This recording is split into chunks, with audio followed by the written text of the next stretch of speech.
A hilarious new stand-up special from comedy legend Jim Gaffigan, The Skinny, is coming to Hulu November 22nd. This Thanksgiving, see Jim in a whole new light as he gives you the inside scoop on everything from parenting teenagers to weight loss and gaslighting family members. For everyone in need of a happy hour, the new hilarious stand-up special, Jim Gaffigan, The Skinny, premieres November 22nd, streaming on Hulu. The holidays are all about sharing with family. Meals, couches, stories, grandma's secret pecan pie recipe. And now you can also share a cart with Instacart's family carts. Everyone can add what they want to one group cart from wherever they are. So you don't have to go from room to room to find out who wants cranberry sauce, or whether you should get mini marshmallows for the yams, or collecting votes for sugar cookies versus shortbread. Just share a cart, and then share the meals and the moments. Download the Instacart app and get delivery in as fast as 30 minutes, plus enjoy free delivery on your first 3 orders. Service fees and terms apply. Ask me, ask Iliza anything. It's time to ask. Ask me all your questions. Leave them in the Instagram comment section. Leave them on your Twitter or leave them on your Facebook. We'll see them, we'll read them, then we'll give you answers. You know it, I've got it. I've got the answer, you ask me. I'll tell you anything.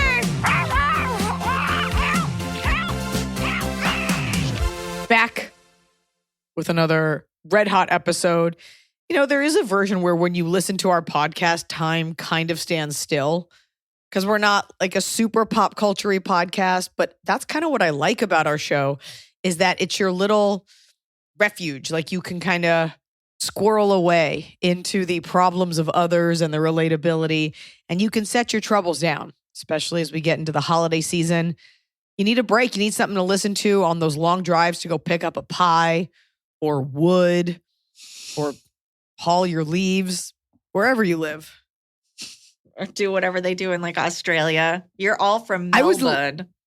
Literally about to say that. I was like, or get your bathing suit out because it's super hot there for Christmas, which is crazy to me. So yeah, we're here to provide some funny perspective, as you all know, because you listen to the pod, and give you the deliciousness of other people's pain. That's really what this is about. And really gang up emotionally on people we've never met and take your side. Unless you need to hear something else. But we're here. With only part of the story. We're here with scathing hot takes with only part of the story. I'm here as an American to deliver my red hot, dead serious gospel while only being half informed. You're watching the news. Let's get to it. Hello. I am so excited to finally have a question that both Iliza and Emily will have expert insight into.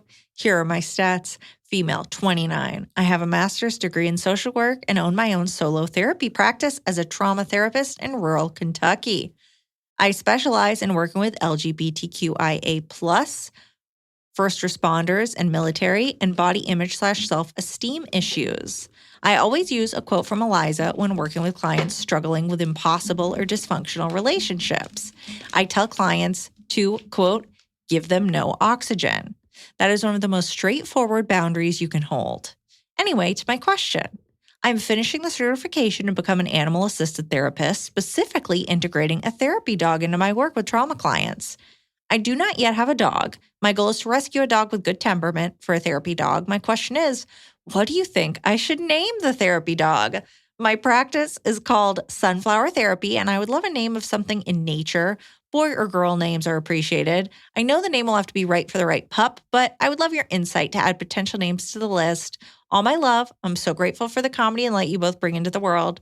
Laughter and humor are a lifeline and means of healing for so many. Thank you for what you do, Jen.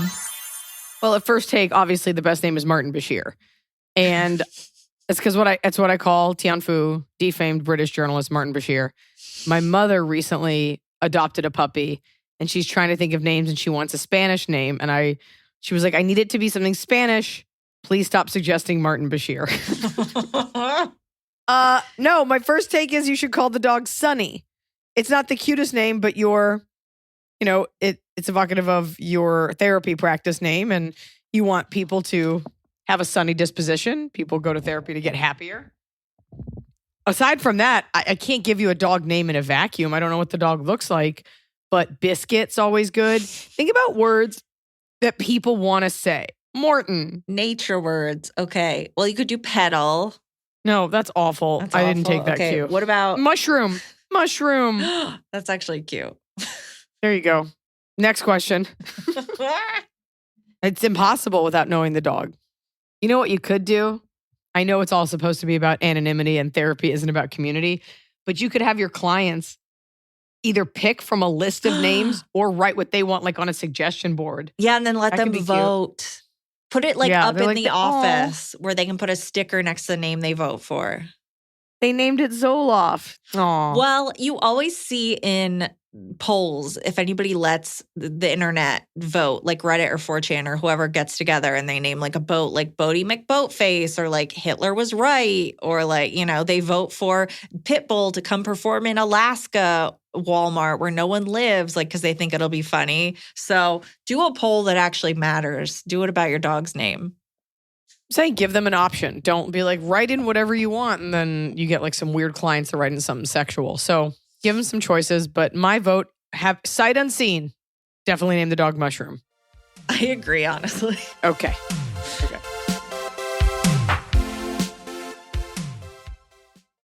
Fall has fallen, winter is on its way, the days are shorter. But just because, well, they feel shorter. And just because the days feel shorter doesn't mean your to-do list gets any shorter. You still have to power through your busy days. And a great way to do that is with nutritious food from Factor's no prep, no mess meals. At the end of a short day in the fall or the winter, the last thing you want to do is have to cook. Factor has got you covered from breakfast, snacks, dinner, anything in between. Factor has easy, nutritious options to keep you fueled, like their chicken Florentine with spinach and garlic chili cauliflower. You bet. That's what I want to make myself at the end of a day where I am exhausted and my husband isn't home. Whether you like routine or you enjoy mixing things up, Factor has you covered with 35 different delicious meals every week and over 60 additional convenience options you can add on, like keto cookies, pressed juices, and smoothies. And because Factor meals are chef prepared and dietitian approved, you're going to love not only Factor's meals taste, but also how they support your goals, even if your goal was just making yourself dinner. Head to factormeals.com/Iliza50 and use code Iliza50 to get 50% off your first box and 20% off your next month. That's code Iliza50 at factormeals.com/Iliza50 to get 50% off your first box, plus 20% off your next month while your subscription is active. The holidays are here. And for a lot of us, the holidays mean decorating, hosting, celebrating. For me, it means a lot of traveling, and nothing feels better year-round, but especially during the cozy holidays, than a restful night's sleep in soft, luxurious sheets. Boll & Branch's signature sheets are made with the finest 100% organic cotton, and they get softer with every single wash. You already know that I got Boll & Branch this summer when I needed breathable sheets to sleep in, but this holiday season, I'm actually gifting some of my friends and family Boll & Branch's Ultimate Softness Bundle. I get to choose a signature hem sheet set in any color, a signature hem pillow set, and a waffle bed blanket. And they're all getting juniper because I think it's a classy color. This way, you know you have something nice to sleep on when you visit. It's the perfect gift for you and them. Gift you and your loved ones a better night's sleep with Boll & Branch. And right now is their best offer of the entire year. For 25% off plus free shipping on your first set of sheets, head to bollandbranch.com/Iliza. That's Boll & Branch, BOLLAND branch.com/Iliza for 25% off. Limited time only, exclusions apply. See site for details. So finally, fall is here. I have been looking forward to it. I have had a hard year in a good way. You know, like I had a baby. I have been on a nonstop tour, nonstop traveling, and it's been hot. So I'm looking forward to, of course, pumpkin spice, everything, cooler weather, and slipping into a cozy sweater from Quince. I've talked about Quince before. Quince has beautiful leather jackets, cotton cardigans, soft denim, and so much more. All Quince items are priced 50 to 80% less than similar brands. Dressing expensive doesn't have to be expensive. Their clothing is beautiful, it's durable, it stands the test of time, and it's what I like to call a capsule wardrobe. I got an Italian wool cocoon coat. That's one of those It's got like a European collar and it covers my butt so I can walk around New York City and not be chilly. And Quince only works with factories that use safe, ethical, and responsible manufacturing practices. Get cozy in Quince's high-quality wardrobe essentials. Go to quince.com/Iliza for free shipping on your order and 365-day returns. That's QUINCE.com/Iliza to get free shipping and 365-day returns. Quince.com/Iliza.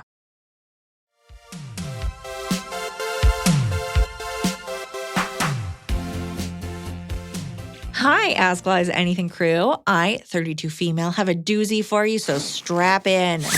My husband, 32 male, has a group of friends that he has had since high school. I'm the most recent significant other addition to the group about 3 years ago. We see each other once every other month or so, except for holidays, October through December. Where we see each other. Which is where every we see month. each other daily. They see each other every month, October, November, December. Very regimented schedule. There is one friend, Mariah, and her wife, Casey, that are the problem. They're the type of couple that cares more about how their relationship and life look as opposed to how it actually is.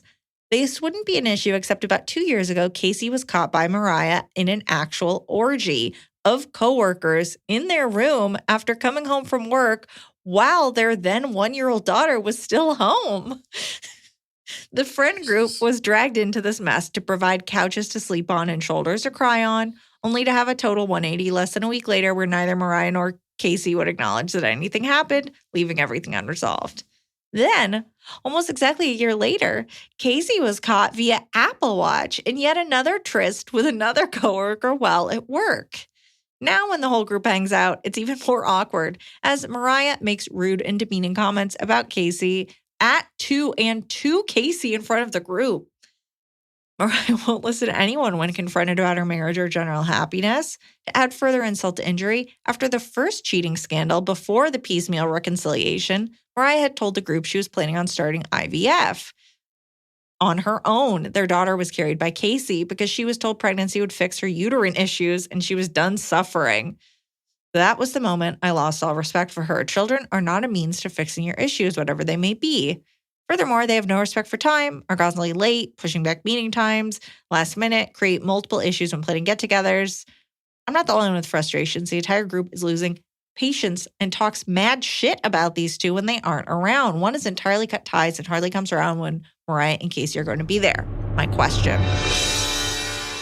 My husband knows there's a ticking clock on their involvement in our How lives. do you have a question? But what's the best way to manage that within the whole group? We don't have kids yet, but if when we do, I don't want them involved in our kids' lives, something my husband supports. Is it best to cut ties slowly before or after kids, or do I suck it up since it's only a handful of times a year? Dying to know what you think. Love all you do. Seen you 3 times in Vegas. You can keep my name in. I changed the names of the accused just in case.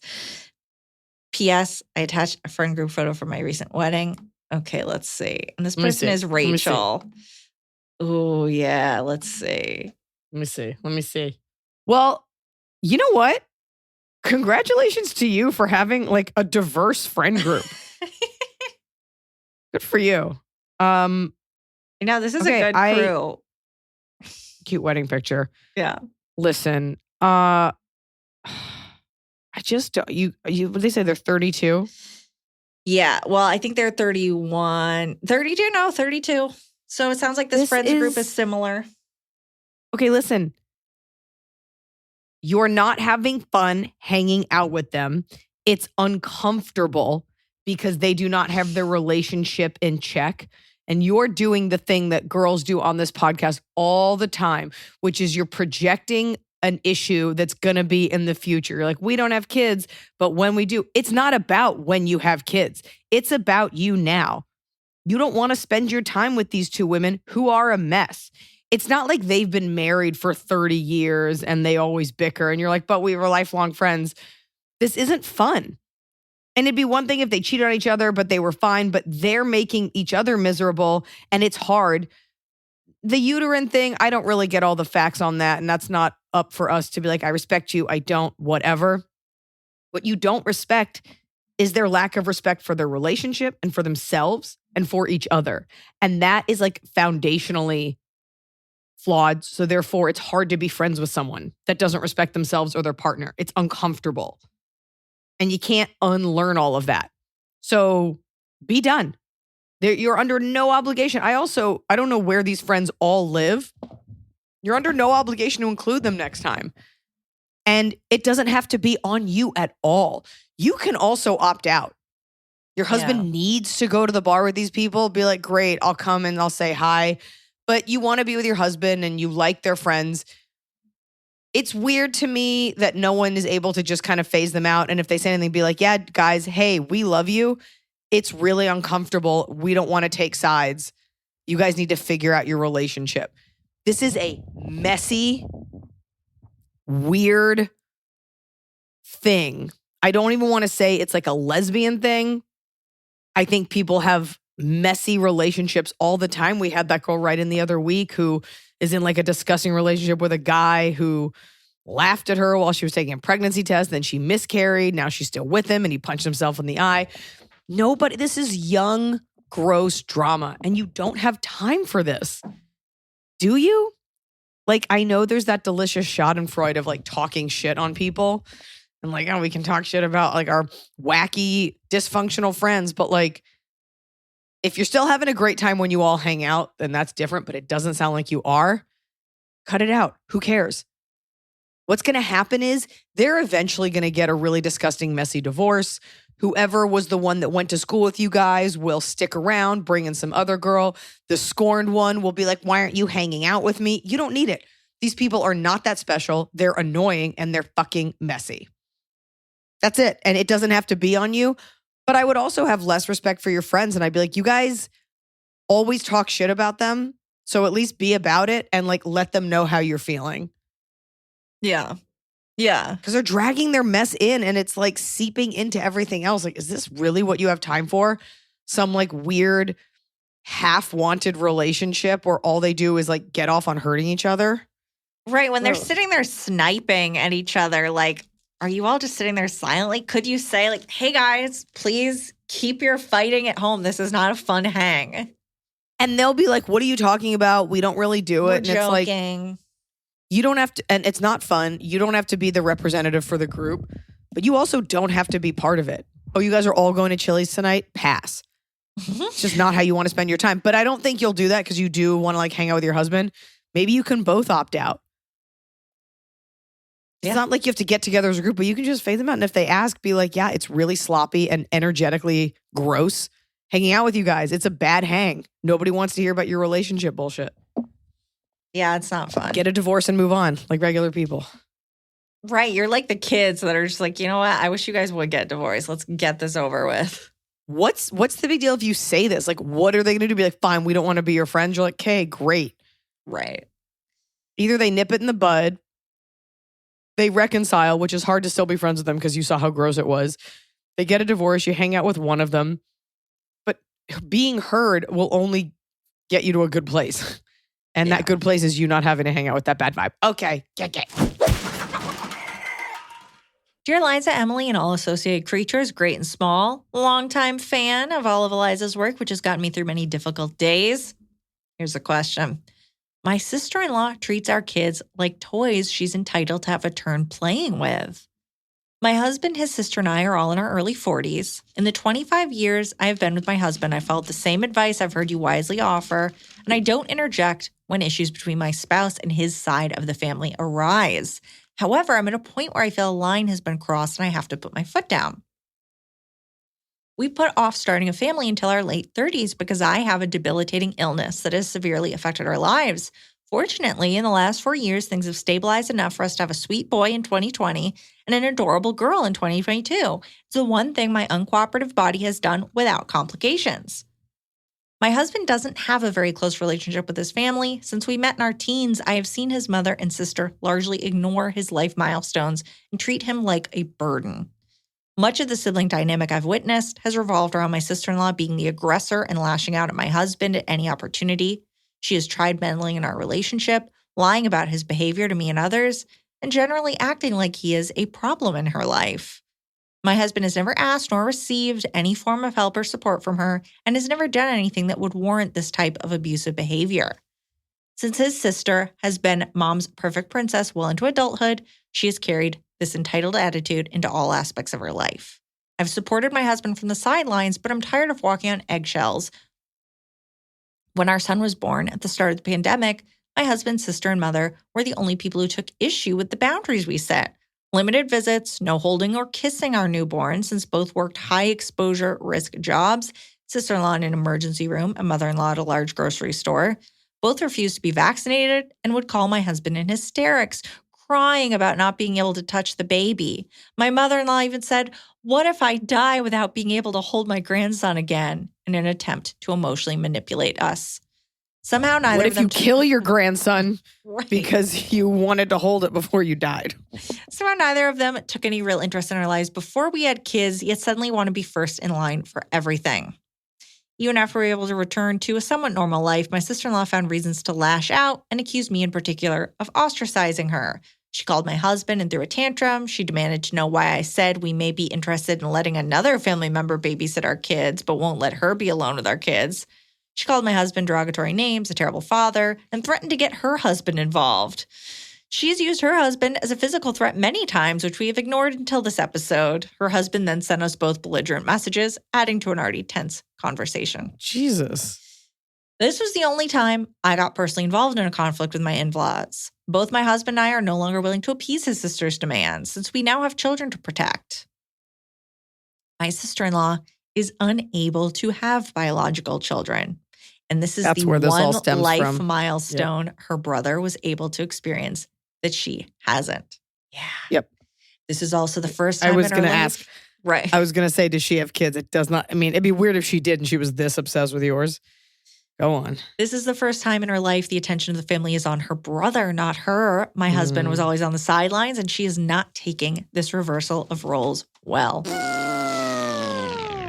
Both she and her mother want to play loving aunt and grandma. After years of ignoring their brother and son, giving our children gifts is an exercise in self-gratification for them. Last year, they brought over a heap of gifts. We asked them to limit because we're running out of space. They made the kids open all the gifts in front of them, play, and then proceeded to pack them up. They reasoned that since we have no room, they were just going to take the gifts back after the kids opened them. Apparently, the real gift was All to right. That's themselves. actually brilliant. No, The kid doesn't care anymore. the kid's going to lose it. The kid wants to play with a box and hold a spoon. They don't care. I mean, yeah. The cherry on top of it all is the fact that my husband's extended family had suddenly cut off all contact with us and iced him out. This is painful for my husband, who is a loving, kind, peaceful man. I don't want to further damage his relationship with his family, but I'm afraid our children will be affected by the in-laws' behavior. Talked about this at length. My husband is determined to keep boundaries we've set, but I can hardly stand to be in the same room as my in-laws. I don't want my husband to lose all family ties, but I don't want my children to be exposed to their dysfunction. I would really appreciate an outside perspective. Your advice is always sound and insightful. Oh, I wish you all the best. I'm so excited for you to welcome a baby boy. He and Sierra are so lucky to have you to love and guide them in this world. Being a mom of two tiny humans is really awesome, and things really are so much easier the second time around. Thanks for bringing your sunshine to this much too cloudy world. You're welcome. You don't want to cut them out, and that's key. And you're not at a place where you have to, because what they're doing to the children is not dangerous. The kids are just getting to play with a toy, and that's fine. You know what? It's great that they're taking them away. Because you said, No, that's psycho. I think it's great they're taking the toys away. No, that is crazy. To give a kid a toy and No. then take it away? No. What? You going to do because that to Sierra? You going to give her a toy and then go, yoink? Just kidding. No, the kids were done. And then they're like, great, we're going to return these. The kid doesn't. No, I don't think it was. I actually think there's something interesting to that, because if you argue, I mean, it's weird. It's a weird move. If you argue that, they'll say, what? You were complaining that you didn't have enough room. So in a weird way, they got you there, although that is a strange workaround. This is going to just require an extra headache on your part. And by extra headache, I mean, it's almost as if you have two other children now. It is up to you to monitor when they are with your kids. They're not going to hurt your kids. They want these children. They want to be involved with them. And the kids are so little that it's not like they're picking up on anything. They're not, it doesn't sound like these women mean any harm. They just seem annoying. but I don't think they're harmful people to the kids. So this is going to have to be you sitting there and carving out boundaries in real time when those women are with your kids. Hey, we want to take them to do this. No, we can't. That's not what we're doing today. Like, it's going to just require, just as if like a child came over and like wanted to hold your baby, you would not leave that child alone in the room. You would sit there and be like, okay, put your hand under the neck, make sure you do this. It's just going to require a little bit more work on your part, and just make sure your husband's on that side. So when you say, no, we're not doing with them today, your husband's like, yeah, we decided they've got to go take their nap. You're coming over at this time. You're going to have to just control it. And if they don't like it, they don't have to come over. But this is just about you setting all those boundaries and consistently reinforcing them. Can you buy your sister-in-law a reborn doll so that she can focus on that and leave you alone? Remember those? Here you go, you weirdo. And it's like from the highest light, you almost want to like bond with this woman and be like, we want you involved in their lives. We just have like a way that we have to do things. I don't even think you need to do that though. I think you just have to work on always putting your foot down. And you don't have to be rude. Whatever your husband's name is. Oh, nope, John and I decided Wednesday is the day that we're going to do this. If you guys want to come by at 6:00, that'd be great. Constantly reinforcing, this is my house, these are my kids, this is my show. No wiggle room. And if they want to like get creative and do weird things like take the gift, great. Look for that silver lining. They didn't rip it out of the kids' hands. They returned it. And you said you didn't have room anyway. They're going to be weird, but emotionally, I mean, this woman sounds like she's in her own personal hell. But you can, I always say don't get involved, but if she says something abusive to your husband, you can absolutely, first of all, who's her fucking Neanderthal husband that's like threatening violence over nothing? You can put your foot down and be like, you can't speak to him that way in this house. You can't. You got to go. You guys, we can try this again another time, but this is too aggressive. This is a bad energy for the kids. You have to always stay calm and treat this woman like a child. That's my advice. Make the husbands do a fight club. Make them fight each other to see who wins. And then whoever wins gets both babies. I didn't suggest that because I assumed they'd already done it. It's also, you don't have to explain anything. That's the other thing. And I've found, especially in the business that I'm in, if I have to like cancel a show, I don't say, hey, I can't make it because of this and also this. I just say I can't make it. Very rarely do people ask for context like we do on this podcast. She wants to do something. No, we're not doing that today. Why not? Because we're like, and then you could give one word answers, but you run your ship. They can't come over today. Tuesday doesn't work. We're not eating that. We don't do sugar. We don't do this. Why would you explain yourself to someone who has no business asking for an explanation? I'm kind of hoping she gets bored, the sister-in-law, that she's like, gets sick of it, the novelty of someone else's kid. Hopefully she moves on to a new obsession. This is just parenting is 24 hours a day, just constantly monitoring the energy that comes into your kids' lives and trying to mitigate that bad energy as much as possible. That's it. That's what I would do. I would allow them to do the sweet stuff because it doesn't seem like they mean your kids harm. And it's not about getting involved, but it is about protecting the energy of your home and your husband's emotions. Yeah. That's it. You can't talk to him that way. It's not nice. You guys, if you're going to fight like this, you got to go. It's not nice. Not good for the kids. Always make it about the kids. Mm-hmm. If the kids aren't here, you're like, well, it's not good for them in general. It won't be good for them when they see a dead body here because I killed both of you. Now get out of my house. Take it.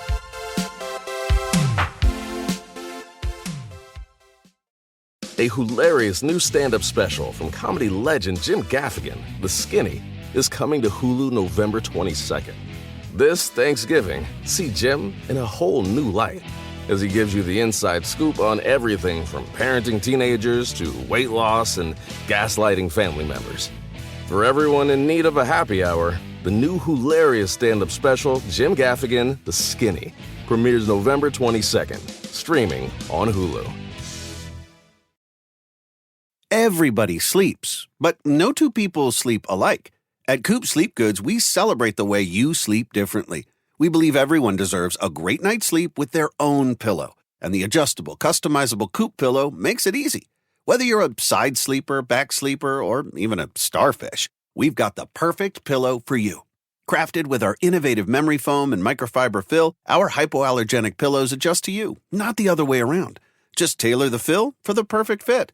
Add some in, take some out, until your pillow's just right for you. See why luxury hotels and spas worldwide feature Coop Sleep Goods and why we have tens of thousands of 5-star reviews. With our 100-night risk-free trial, you've got nothing to lose, except those sleepless nights. Get up to 50% off selected items during our Black Friday Cyber Monday sale when you visit coopsleepgoods.com/comedy. That's COOP sleepgoods.com/comedy.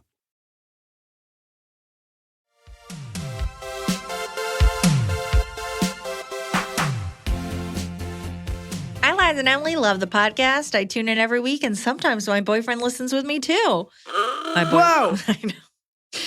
My boyfriend and I have been together for over 10 years, high school sweethearts, and are both the eldest in our family. My question today is for him, or more specifically, his youngest sister. Let's call her Katie. Last year, at 15, Katie's boyfriend moved into their mom's house because his family was moving out of province. My boyfriend said to his mom that it was probably a bad move, but mom shrugged it off and said, "They're basically married and remind me so much of you two when you were younger. We don't live in the same city, not really our business, so we just dropped it, even though we knew as a single mom she couldn't afford to take care of another kid." Thankfully, Katie's boyfriend quickly got a job to help with his own expenses. Katie's dad doesn't live with them, but was supportive and even offered to give the boyfriend his old car when he got his license. Fast forward to this year. She turned 16, and Katie and her boyfriend started getting multiple tattoos from a tattoo apprentice. They're big, gothic, demonic pieces, and we worry they'll regret them later.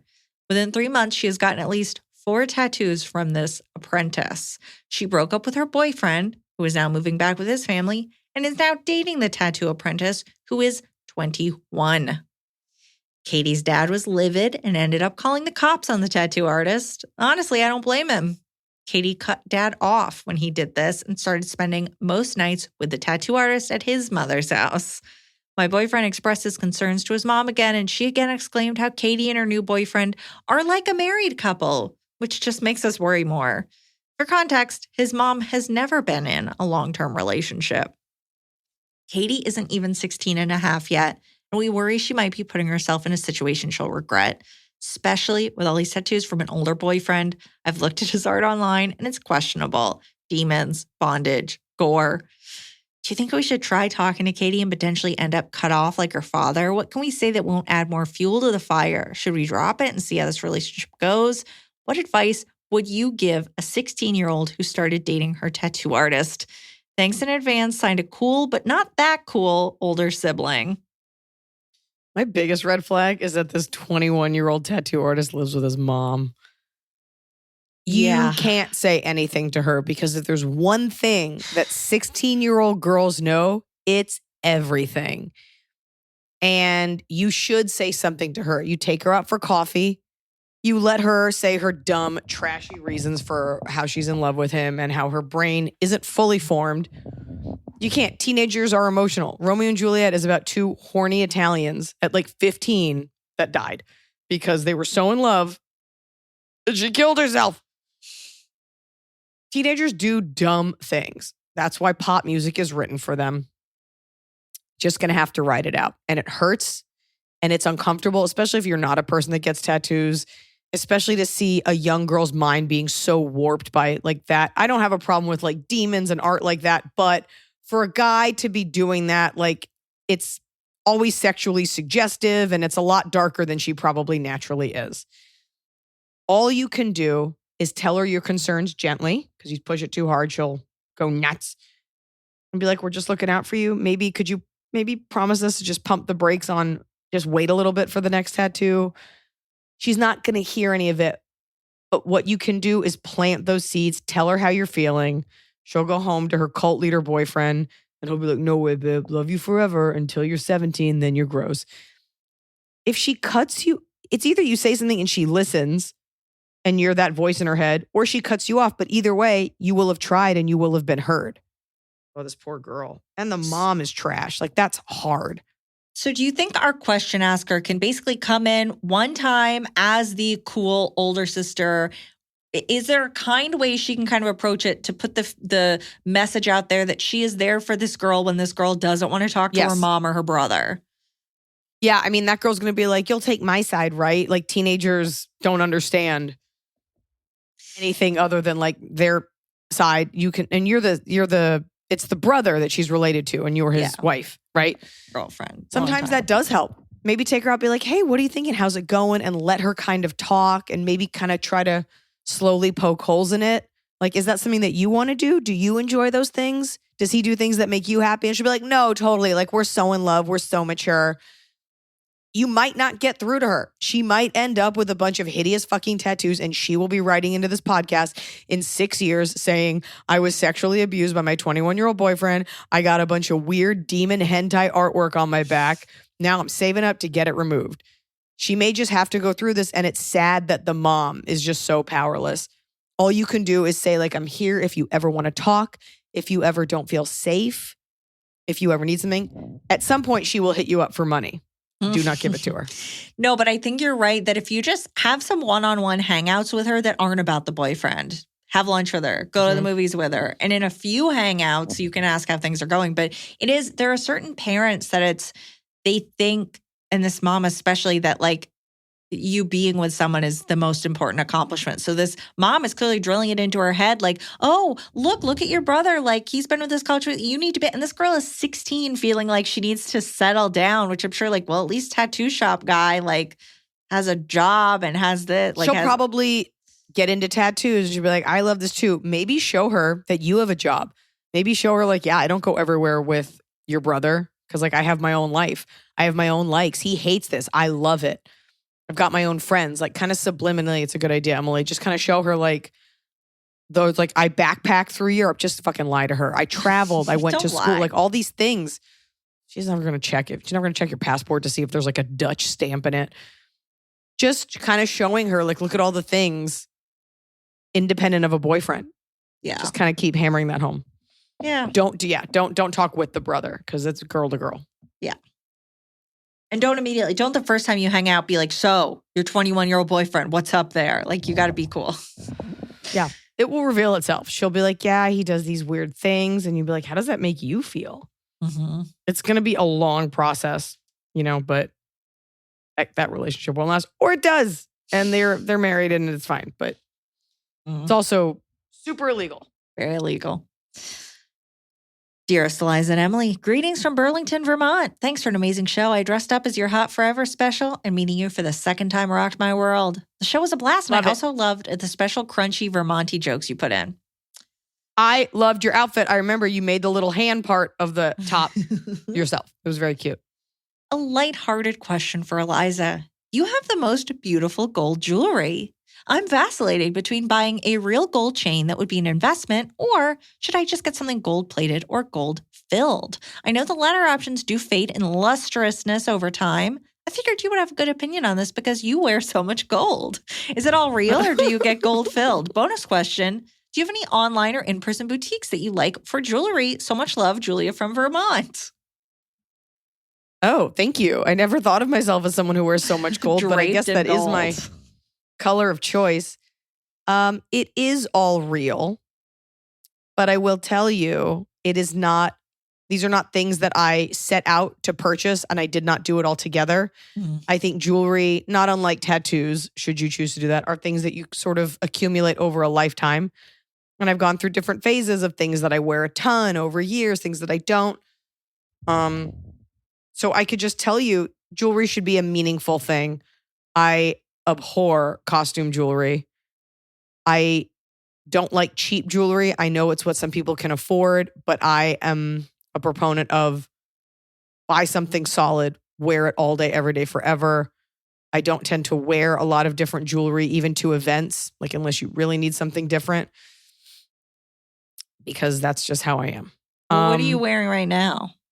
So I will say the earrings I have, they're gold and they're diamonds, but it's like a cohesive thing. Like I wanted to keep it small. I like small jewelry.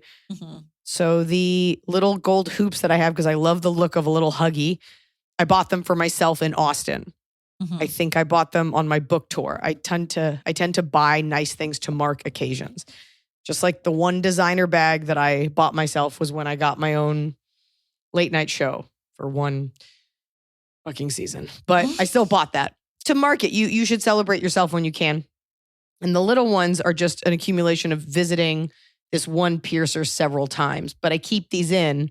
So it's worth the gold and the diamonds. These are like micro diamonds because I never take them out. So you may as well look rich.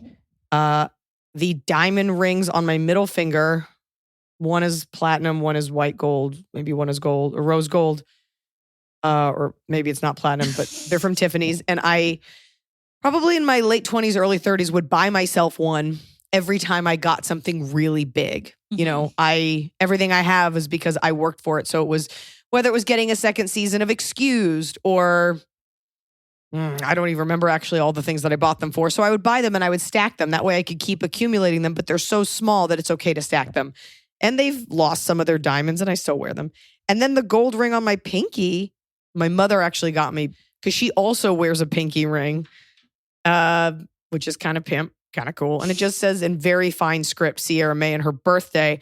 I'm not a huge fan of the ubiquity of getting your kid's name on everything, their birthstone, their birthday. I think it tugs at the hearts of moms when they first have kids. They're like, I got to buy all this Etsy jewelry. But if that's what floats your boat, great. This, you can't even read it. And I just wear these things to bed. I wear them in the shower. It seems to be a thing in my family. We don't really take off our jewelry. We just wear it. So those are the things. Oh, the chain. The chain I bought at a pawn shop in Detroit. And it was just a nice chain. And and I was just like, this is cool. It's the thing to do in Detroit. And I did it while on tour. And so these things all have like little touchstones of meaning for me versus, you know, buying a ton at like Georgiana or whatever that jewelry store is. You know, it all depends on your objective. But I wear jewelry for me, not necessarily for show. That's why everything is so small. And it took a while to get to this place. You know, I had George the jeweler out of Detroit who would make me specialty pieces that I would wear, and then you kind of grow out of them. So if you're going to invest in jewelry, invest in something that's timeless. But, you know, if you need work jewelry, go get it. Yeah, I guess that's interesting. I hadn't thought about your jewelry, but you gravitate towards more delicate pieces, even though that's not, I think if somebody were just to guess what kind of jewelry you liked based on your job and personality, that's not what they would guess, but it's all things that you can use and combine in different things. So I've gone through phases of my life where I layer beads and necklaces. You know, when you're younger, it takes getting a little bit older to kind of want these things that you don't have to change out as much. But I'm a big fan of like quiet. I know the term on the internet is quiet luxury, but I really am. I think the world is filled with people screaming about their Gucci bags and I cringe at it. So I like to buy expensive things that you would not know that are expensive that I have forever. Right. So you would say this person who's asking, you know, should I buy real? Should I buy something real that is timeless, not something gaudy? That's meaningful to you. But if you are a gaudy, if that's what you like, it's so personal. But I think with real jewelry, like you see it and you're like, I want that. I want to wear that forever. If you have an office job and you need a bunch of like J. Crew jewelry, then that's what you need. I mean, some of my favorite jewelry has cat ashes in it. Right. All of it, actually. And so it's all about your style. That's it. Yeah. There's no right. There's no wrong. Yeah. We get so many like wedding and friend questions. I was like, oh, a question about gold. Okay. Also, you should know you make things look expensive. You can wear inexpensive things and do them I hate the word classy. I was actually just talking to Noah about how any word to describe someone with class is trashy, like top shelf, highfalutin, classy, you know, high end. You and the way you carry it are what make it look expensive, not the actual jewelry. Because there are plenty of people, as Luann de Lesseps says, money can't buy you class. There are plenty of people with a lot of money. The and Countess. They're wearing like a giant emerald gaudy costume piece. And it was $800,000. And you're like, but you look like garbage. Well, the rest whatever of that, whatever you wear it well. No, Emily, we're not talking about the Real Housewives. I just want to say Let's the rest move of on. that song is elegance is learned, my friend. Elegance is learned. Elegance is learned, my friend. You It's the way you carry yourself. You do not have to have money to have class. And I firmly believe that. It sounds like this is someone who's been thinking about it, that this piece would have meaning to them. And so it's going to look exquisite on them, regardless of what they go with, whether it's real or not. They've thought about it. You have to love looking at it. Like I love looking at my ear and I'm always like, oh, I want to go buy something else. But I'm like, but I don't want to take these out. Right. That's how you know you love it. When you're like, I'm not done wearing it. Yeah. As much as it smells. Get. Ooh. Hi.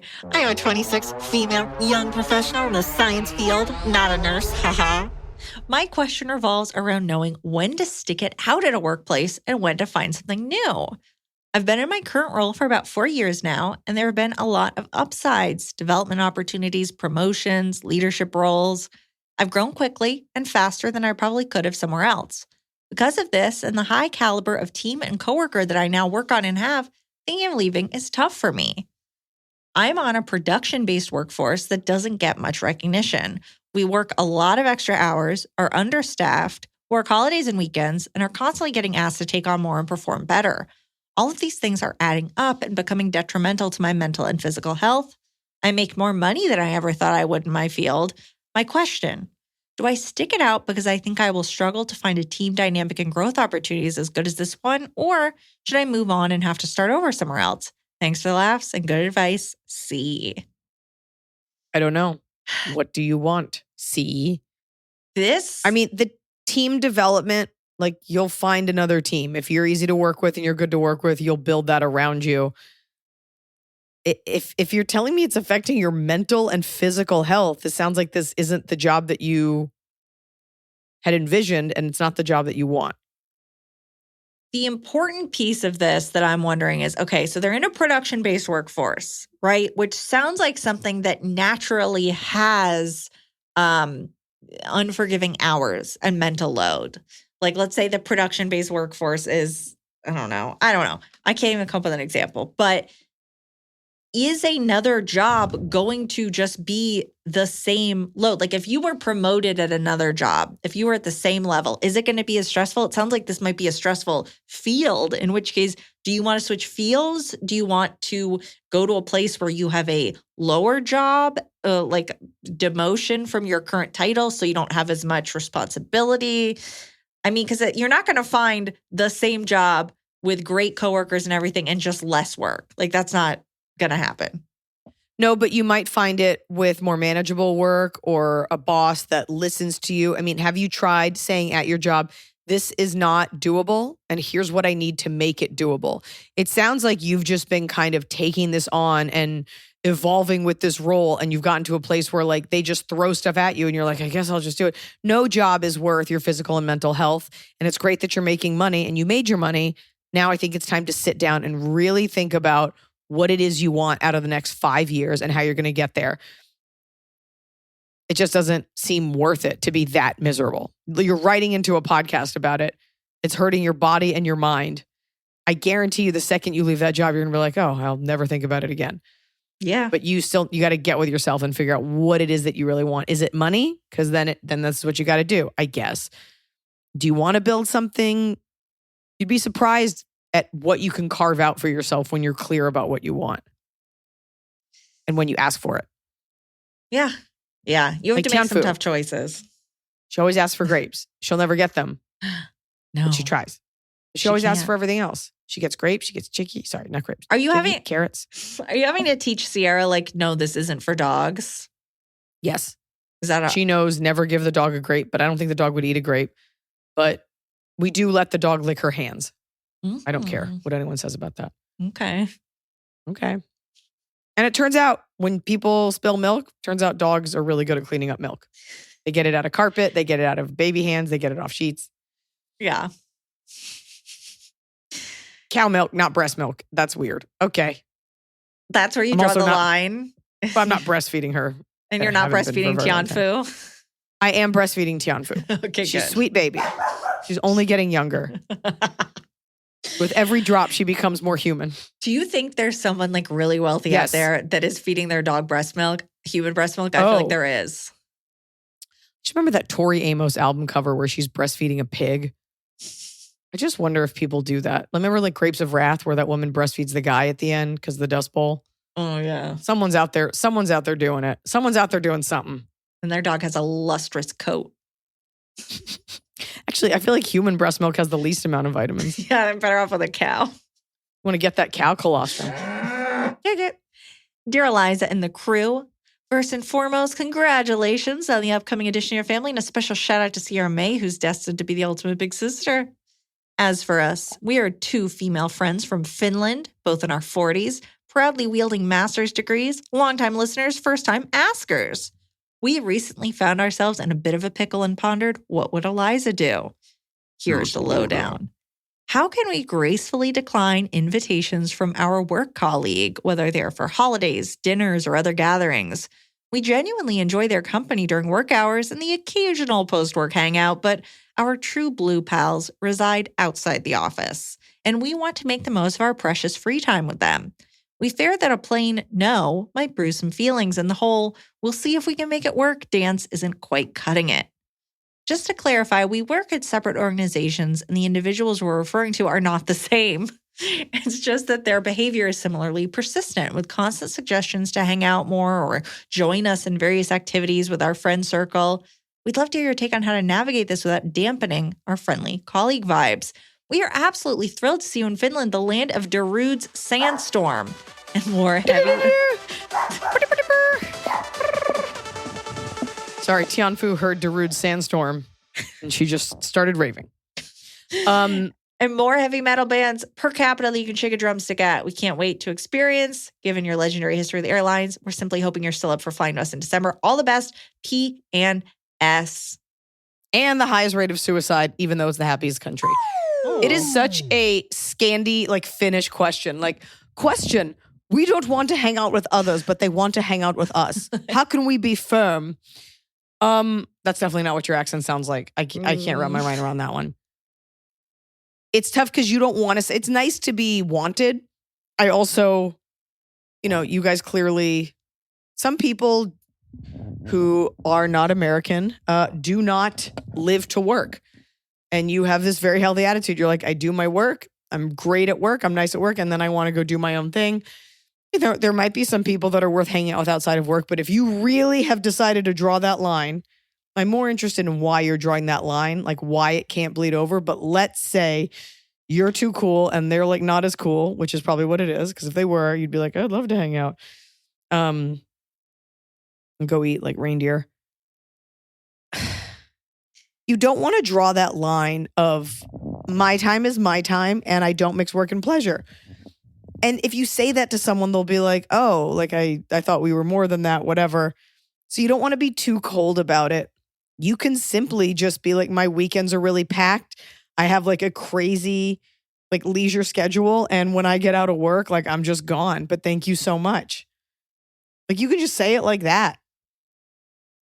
It's tough because, to be honest, what I would do would be say yes to every third invite to kind of keep them on the Would it be hook. the worst thing in the world if you went for one beer on a Wednesday once a month? Yeah, would it be the worst thing if you just dip in, dip out, especially for a big gathering?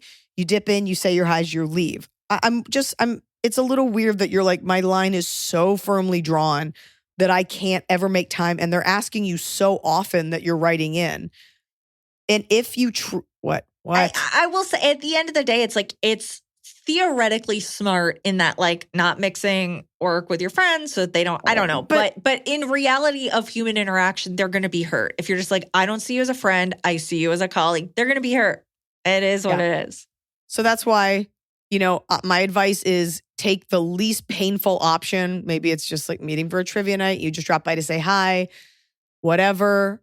You don't owe anyone an explanation. You just say hi, you leave. Or you just be sorry, my weekends are always so slammed. But the problem is, or tell them that you're busy, that you're doing stuff. But the problem is, it sounds like they've asked to come join your friend circle. Yeah.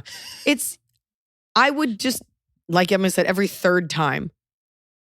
Yeah. It's not a big deal. Or what you could do is find out when they're busy, then invite them to do something. And then that way they're rejecting you. So in conclusion, I would just release that boundary a little bit. I'd be more interested to know where it's coming from. but you got to be willing to break a few hearts Yeah. if you're going to set that boundary. You don't want to be a dick. You don't want to be like, I've got my friends who are superior outside of the workplace. Thank you for your paltry invite.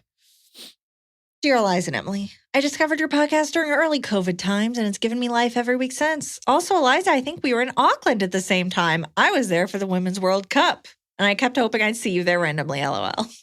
Here's my trouble. I, 42-year-old female, started dating this man, 50, let's call him M, in late April. We had reconnected through a mutual friend as Em and I worked together years ago, and I knew back then that he had a thing for me.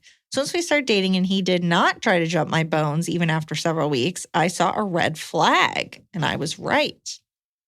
The first time we tried to have sex, it was a bust, no boner. Same with the second time, after which he confessed it was likely due to his pornography watching and masturbation habits. Long story short, his last relationship was totally sexless at the end, and before it finally died, he had turned to pornography to get his fix, which he's continued ever since, and it has ruined his ability to perform with real women. Pornography-induced erectile dysfunction, PIDE. It's shockingly common. M says he doesn't need Viagra because his stuff works. Quote, and then in parentheses, when he watches porn. Works when I'm alone without you. And he has voluntarily sought professional help for this since we started dating. His therapist recommended engaging in other forms of sexual intimacy as much as possible, making out, being naked together, petting, etc. I don't like that word in this context. Being naked together. Petting. He is generous with oral, but I am still very frustrated overall. Oh my, what? This is the wrong, excuse in 5 me. months, we have never had actual P and V sex, and now it's all I can think about. Aside from this, M is good for me. He's smart, good job. We have similar interests and are at the same life stage. He's thoughtful and clearly you're adores not. me. No, makes stop me reading over me. feel God damn it, guilty. Emily. Why? You're not at the same life stage. You're 42 and he's 50. That's not the same life stage. You're not in Hollywood where you would be considered 80 and undateable and he's 50 and young and eligible. So he's not good for you just because he is nice and like cool. This is not good for you. What's wrong with you? He is thoughtful and clearly adores me, which makes me feel guilty for thinking of ending it. What's worse, just before him, I was seeing a very young Marine, and our, quote, relationship never saw the light of day, if you catch my drift. I think this kind of patience/commitment is too much to ask of someone in a new relationship. All I can hear is, you don't turn me on enough, despite his well-meaning attempts to talk about it and try to be reassuring. Having been single for a couple of years now, this is beyond disappointing. And yes, it's a blow to the ego. Am I the asshole if I walk away? Should I have done that sooner? I would love to hear your thoughts. God. Not even close. Not even close to the asshole. This guy isn't good for you. The things that you're listing that are his positive attributes are like boilerplate negotiation attributes. You're like, he's alive, he can breathe on his own, and he has his own place. You need to seriously consider what it is that you feel you deserve and what you want. And that's okay to date someone super young and have like a bunch of sex. It's not a functioning relationship, and maybe deep down you always knew that. But you deserve to feel wanted. Please don't internalize that as you not being enough. It's a porn addiction. And at 50, I'm not saying all men have this, but yeah, you might have some ED just in general. He's got his own shit to deal with, and this is not what you want. It's cool that he better fucking be sweet to you. He's not having sex with you, so what else is he going to do? Be even worse if he was not having sex with you and yelling at you all the time. This is not your husband that suddenly it wasn't working. This is not your boyfriend of many years. This is a new relationship. It's not functional. This is abnormal. You need to move on. It doesn't matter if you're a fucking asshole because you're not friends. You're not going to see him at your high school reunion. You're not going to see him at work. Love hurts. Move on. Get into a functional relationship. One where you can have sex and leave the home together. It's fine, but the difference between the last person and the new person is just too stark. And if he's not a good fit for you, then that's it. You're not sexually compatible, and that is one of the elements of compatibility. Or you are, and you'll just never know. Right. I mean, he's in therapy. Top of the cob. It's the top of the cob. We're doing it right every day. You just take a bite, top of the cob. I have the best bottom of the cob. Oh boy. Okay, so we'll start with top? Well, yeah. Okay, we can start with top because my top's a real low lift, but my bottom of the cob is such a good bottom that it being so bad is almost my top of the cob. Yeah. Okay. Worlds collide. Let's set the scene. Okay, let's go. Let's blast through these tops of the cobs. My top of the cob is I love a dense, wet salad with crunchies. Like when you get a taco salad in a taco bowl and everything gets mixed up together and it sits for a minute, and then you add the crunchy. I like a big wet salad. Rather, I don't mind it. I don't seek it out, but it's tasty time when you get it. I think you're right. Yeah. A big wet Mexican salad with like too much guacamole, I'm in. And like pulled chicken, but also tortilla chips, I'm in. Yeah. My top of the cob is that I finally cracked. I washed an old blanket so that now I have one blanket in my bed, or like a soft blanket, one blanket in my bed, and then one on the couch so I don't have to carry it between rooms. There's a blanket for each room. So I'm ready to be cozy no matter where I go. That's how you know you're a real homeowner. Yeah. A real suburban homeowner. You got multiple blankets and multiple rooms Yeah. ready to cozy up. What's the fan top? On the podcast about a year ago, Iliza's top of the cob was how Pilates had changed her body and how excited she was about that.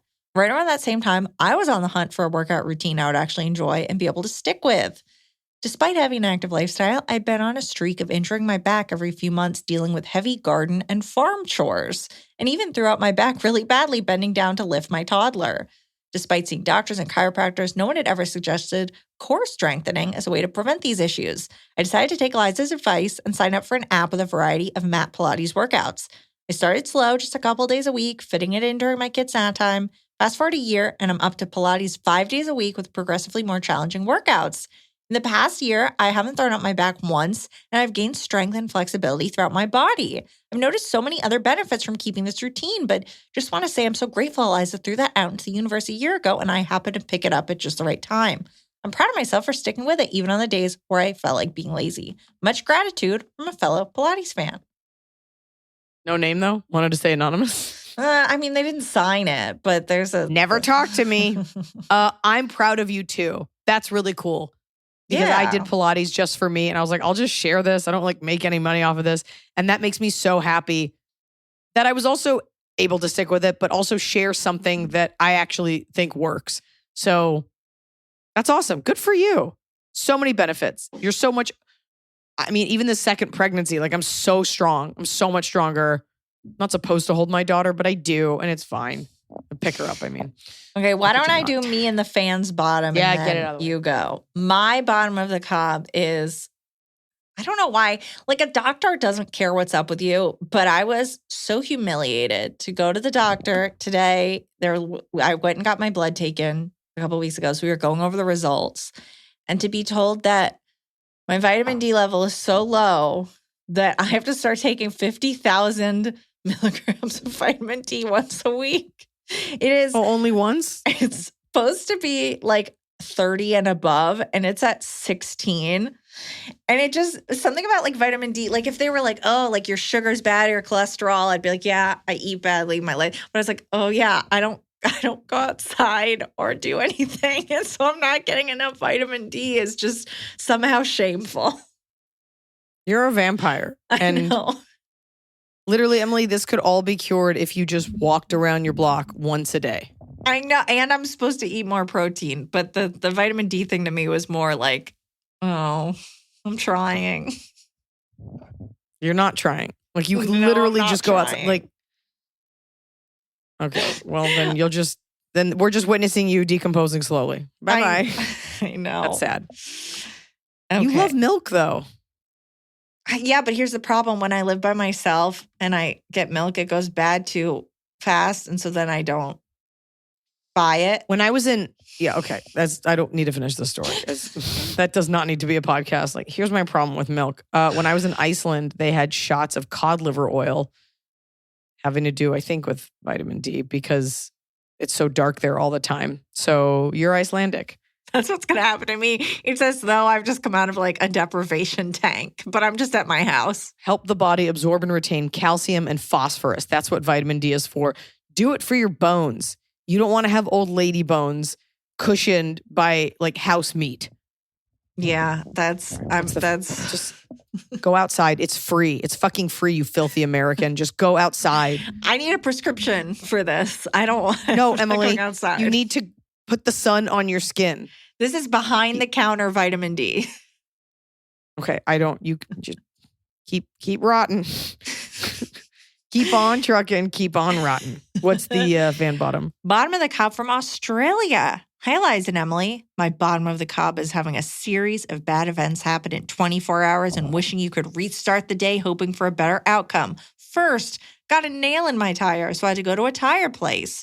Second, had to go to 4 different tire places on my way to work before I found someone who could do it straight away. The first 3 were all too busy, and I would have to wait anywhere from 4 to 6 hours. It didn't have to be replaced. They managed to fix it. Yay for one small win. Third, got to work after getting tire fixed, but was late, so I missed a meeting.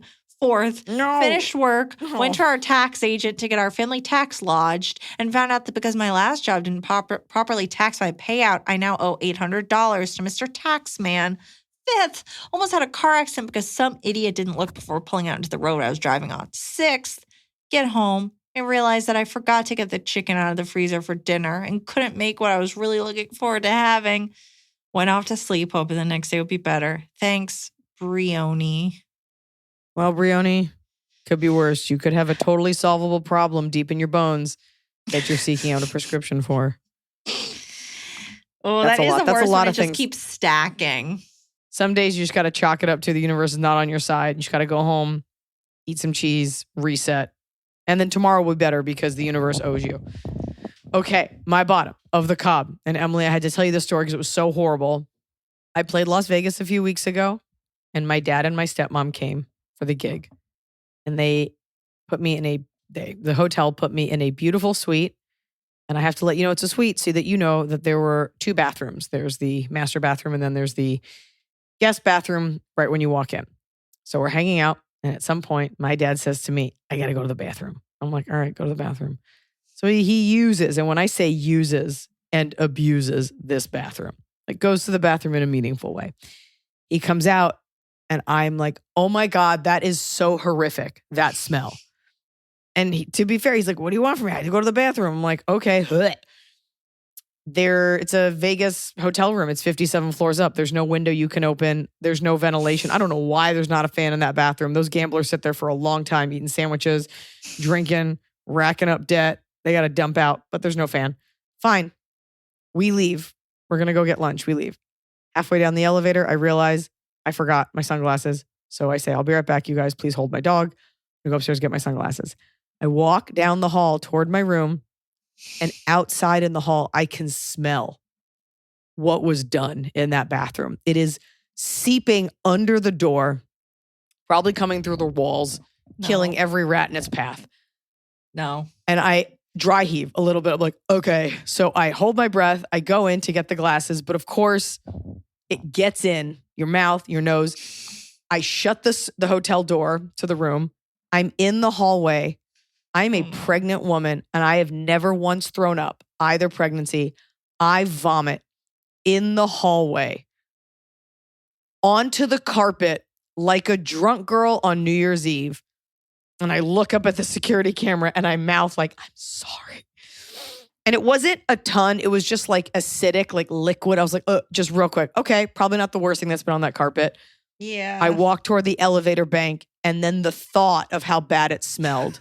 It's like in the back of my throat. Like I'd already gagged, and sometimes the only cure to stop gagging is to do a lot of gags and get it out. When I tell you I projectile vomited into the trash can at the elevator bank, we're talking all my morning coffee, an entire bran muffin, just liquid spouting, tears streaming. No. Face red. I threw up because my dad took a shit that was so bad. Sorry, Dad. How dare you do this to him? It was the first show. time I'd thrown it. I went downstairs and I didn't talk to him. I was mad at him. I looked at my stepmom. I go, I want you to see these tears streaming down my face. I've never thrown up while being pregnant. And this is the first time. And my dad was like, I'm sorry. I feel bad. What he didn't do it on purpose, I think. And then he sent me a text later that was like, sorry about the gift that keeps on giving and a poop emoji. Just such a dad response. It's so horrible. It's so horrible to be olfactory assaulted by a family member. Yeah. Anyways, I just hope my son comes out okay.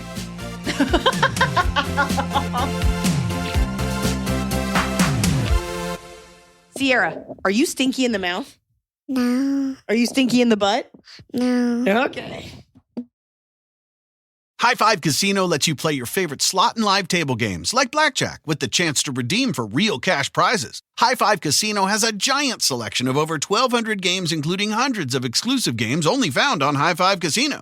It's always free to play, and free coins are given out every 4 hours. Ready to have your own high five moment? Visit highfivecasino.com. That's casino.com. No purchase necessary. Void where prohibited by law. Must be 21 years or older. Terms and conditions apply.